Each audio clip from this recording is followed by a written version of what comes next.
సినిమాల్లో అద్దరిపోయే visuals create చేయాలంటే lighting దానికి one of the important technique. అయితే అలాంటి సినిమాటిక్ విజువల్స్ క్రియేట్ చేయడానికి అవసరమయ్యే one of the world's famous lighting technique ఒకటి ఈ రోజు రీల్లో నేను మీకు చాలా ఈజీగా అర్థమయ్యేలా చెప్తా. So guys, welcome to the 100 Days of Film Making Day 43. So మీరు ఒకవేళ ఫిల్మ్ మేకింగ్ నేర్చుకోవడానికి సీరియస్ గా ఉంటే మేము 100 Days of Film Making ఇప్పటి వరకు 40 రీల్స్ కంప్లీట్ చేసాం.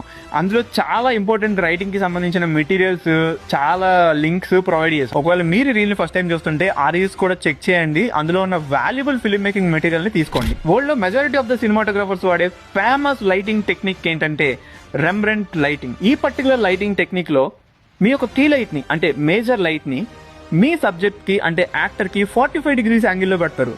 దానివల్ల ఏమవుతుందంటే ఫేస్ కి ఒక సైడ్ మాత్రమే లైట్ పడి ఇంకొక సైడ్ డార్క్ షాడోస్ క్రియేట్ అవుతాయి. అప్పుడు మీ క్యారెక్టర్ యొక్క డార్క్ సైడ్ ఉన్న ఐ కింద ఒక ట్రయాంగిల్ అనేది ఫామ్ అవ్వాలన్నమాట. అప్పుడు ఆ యాక్టర్ ఫేస్ లో ఒక కాంట్రాస్ట్ అనేది క్రియేట్ అవుతుంది. దానివల్ల విజువల్ అనేది ఆటోమేటిక్ గా సినిమాటిక్ గా రెడీ అవుతుంది అనమాట. దీనే రెంబ్రెంట్ లైటింగ్ టెక్నిక్ అంటారు. మీకు సింపుల్ గా చెప్పాలి అంటే నా పర్టికులర్ రీల్స్ లో నేను వాడేది కూడా రెంబ్రెంట్ లైటింగ్. మీరు అబ్జర్వ్ చేస్తే నాకు ఫేస్ కి ఇట్ సైడ్ మొత్తం ఫిల్ అయ్యింది. So majority of the light నాకు ఫేస్ కి ఇట్ సైడ్ ఉంది. నేను లైట్ ని 45 degrees లో పెట్టాను అండ్ ఇట్ సైడ్ మొత్తం కాంట్రాస్ట్ క్రియేట్ అయింది. సో నాకు ఈజీగా డెప్త్ ఉన్న ఒక సినిమాటిక్ విజువల్ క్రియేట్ అవ్వాలి కాబట్టి నేను ఎప్పుడు రెంబ్రెంట్ లైటింగ్ ని యూజ్ చేయడానికి ట్రై చేస్తాను. Because it's easy and effective కాబట్టి.